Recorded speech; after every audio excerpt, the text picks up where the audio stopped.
Good morning. This is Lady Bo Bannon coming to you from my car in the great state of Texas. Thank you for still continuing to view my videos, even though they're not of the best quality. I know you can choose so many other channels out there, so thank you for coming to mine. So today I wanted to give you guys a little bit of encouragement today by telling you about the two major decisions that I made this past weekend. So first off, I want to talk about the decision that I made to live my life and actually enjoy it. So I ended up submitting for a chance to win some tickets to see a DJ act I had never seen before. He's this techno DJ. He's legendary. His name is Richie Houghton. And surprise, surprise, I won 2 free tickets. So I invited my longtime friend out with me, and we ended up having a blast. The second night was a night I had planned and saved for months ago, and this was a night out to see, I'm going to butcher the name, I'm a big fan, however, I always get his name mixed up, or his last name mixed up. It's Brian Kearney. He's a huge trance producer and DJ. I love the F out of him, so I had another blast getting to see him live for the second time. Now, when I went out, I was able to connect with some old friends. I made new friends, so I was able to socialize and actually see, yes, there are good people in the world. There are sane people in the world. There are reasonable, supportive people in the world that will make me feel welcome, loved, and acknowledged. That's not to say that they have a responsibility to do that. It's just a simple fact that they are decent people. I've been dealing with 2 toxic people in particular, so it's a breath of fresh air to get out and see that, you know what, there's more to life than these 2 toxic people who I suspect are pathologically narcissistic, and if they're not, they definitely have some issues. So, yes, guys. Now, I'm not saying that if you have some sort of social anxiety, or you're depressed, or whatever, that you force yourself to do something that makes you really uncomfortable. However, I do suggest investing some time in a hobby, or just connecting with that one person that you do feel comfortable with. Go out to lunch, go out to dinner, go get a coffee at Starbucks, go to the park, walk your dog, do something to get out there and engage with people who are not toxic.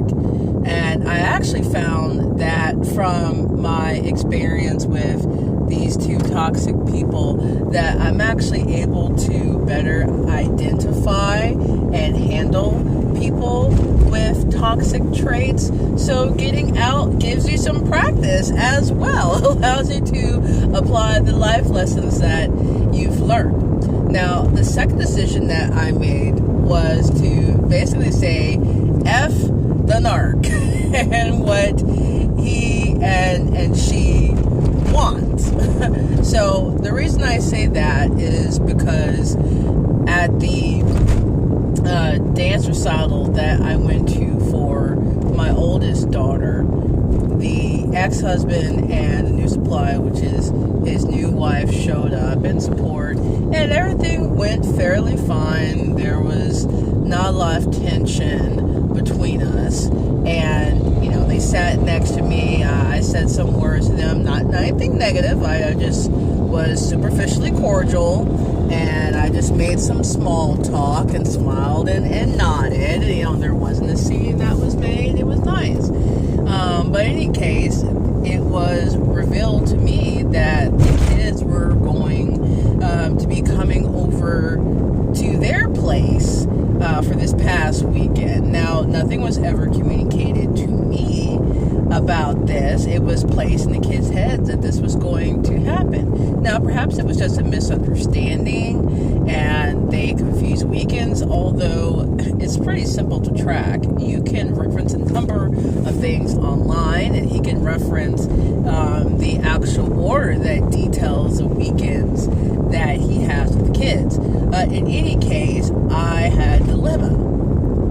I wanted to do something with the kids by the end of the week because they both had a really good week in school, and there was a new animated movie coming out called Abominable that I wanted to take them to, but it was going to conflict with the plans that had already been set up by the ex-husband and the new supply. So I thought to myself, well, do I go ahead and be agreeable and accommodate them, because they typically will have them on the second and fourth weekend of the month. I mean, they just continue to lose track of time and when the ex-husband actually has visitation. Now, in my opinion, I think that's deliberate. I don't think they just lost track. I think it's a test to see if I'm just going to roll over. And I decided, you know what? I'm not going to roll over.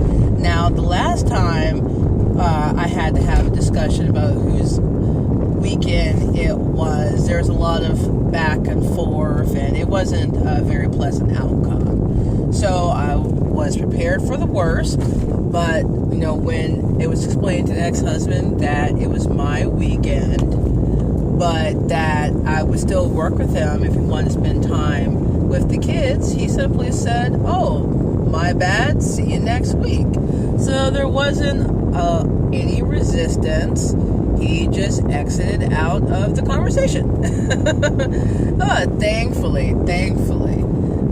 He probably had something else he wanted to do that he felt was more important anyway. So with the kids out of the way, and what I did was I told him, hey, the kids have to do something in the evening, but you're free to pick them up, to take them out to dinner or hang out with them. And we do have plans Saturday morning, but after such time, I put in a time, we would be free. But, it wasn't on his terms, so whatever, right? And the ex-husband lives around the corner from my mom. Now, I wouldn't say around the corner, but a little ways down the road, but not too far, maybe 5 minutes or so. But anyway, I was driving down the road to my destination, which is going to be Wendy's, and the path that I took was the one I wanted to take. But as I passed by the apartment that the ex-husband and his supply live at, as they faced the road that I was driving down, I saw the ex-husband's red truck there, so it didn't look like they were too busy to me. If they have errands to do, they'll generally be out all day for hours and hours. There's no resting when it comes to the new supply and things that the ex-husband has to do for her. He'll bend over backwards for her and run her and himself around to do everything that they want to do. But in any case, I just rolled my eyes and kept driving. And guys, that's what you gotta do. You gotta roll your eyes and just keep it moving. Keep looking forward. Don't worry about your ex and the new supplier, because one of the things that I struggle with is worrying and having a lot of anxiety about what's going to happen next. So now that the ex of the new supply are more responsive and have me off of silent treatment, I'm anxious about what they might be plotting. But I've been trying to back away from that mode of thinking, because all it's doing is just sucking up time and energy away from me, and it allows the ex-husband, who I suspect is pathologically narcissistic, to still control me.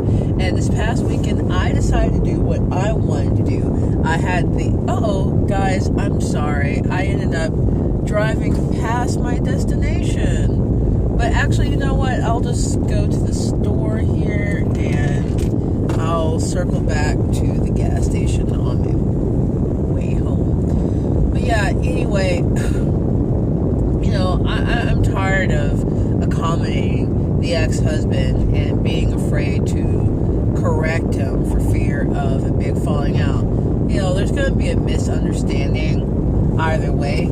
So, why not get out what I need to get out? Now, I still have to carefully think over my words and not just send something to him without actually taking a moment to pause and think about what I'm saying and how I'm saying. But I made a decision to not let that pathologically narcissistic a-hole control my life.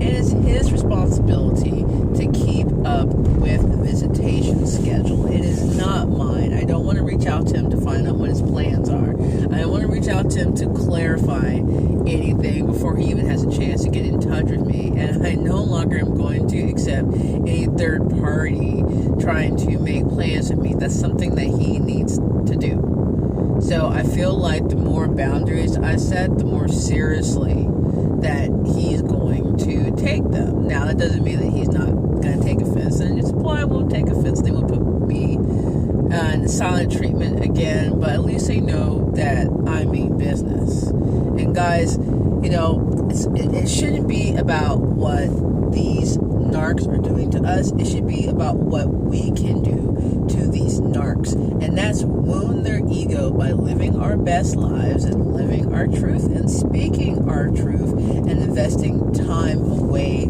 from them. We have to stop thinking about them as decent people who should do something. They won't. They're not decent folks. They're selfish and they're self-absorbed, and they're going to think about their wants and needs over everything and everyone. My biggest mistake in the divorce from the ex-husband was going easy on him. I should have gone all in and torn that up, but I didn't. I was trying to be fair and be nice, but he didn't play fair. He didn't play nice. And at the end of the day, he was more than happy to, stand over me, figuratively speaking, and spit in my face. Now, he didn't do that, but, he might as well have. He poked me in my eye several times, and I've learned my lesson. I don't believe in being the bigger person. I believe in being the best for yourself and making the best decision for that situation. Sometimes you might have to accommodate. I wouldn't say you have to, but sometimes it might be better to accommodate. Other times when it's not going to serve you or the kids, and you don't have a legal obligation to do anything, don't do it. Don't think about the narc. They're going to think negatively of you no matter what you do or say. You can give them the world and they'll go, there's got to be other planets that are better than this. And they'll toss it over your shoulder. That's how they are. If they could have everything in the world, you can give them everything in the world. It still wouldn't be good enough. They want more. So anyway, that's just encouragement I wanted to give out, guys. We have to take our power back day by day, decision by decision. And I understand not everyone is going to have nice reactions from the narcs in their life. I certainly don't. Each and every time I have an encounter, it's always a guessing game as to how the ex-husband and new supplier are going to react. But I will say this. You won't get to the other side until you're ready to cross over to it. And you might have to take some steps that you feel are I would say, they're treacherous, but, the struggle and the fire you go through, it'll refine you. It'll make you tougher. It'll help you see that you do have it within you to be the best that you can be and finally live a life of peace, at least some of the time. Because narcs never want you to rest. And if you have to co-parent with one like me, you know that once you leave them, it's not over. But hey, you can still live your best life and have something to look forward to. So with that said, if you like this video, go ahead and hit the thumbs up to keep up with me. Hit the subscribe button and hit the bell to be notified of new videos. This has been Label Bannon. I'm about to go into Kroger, and I'll see you guys soon.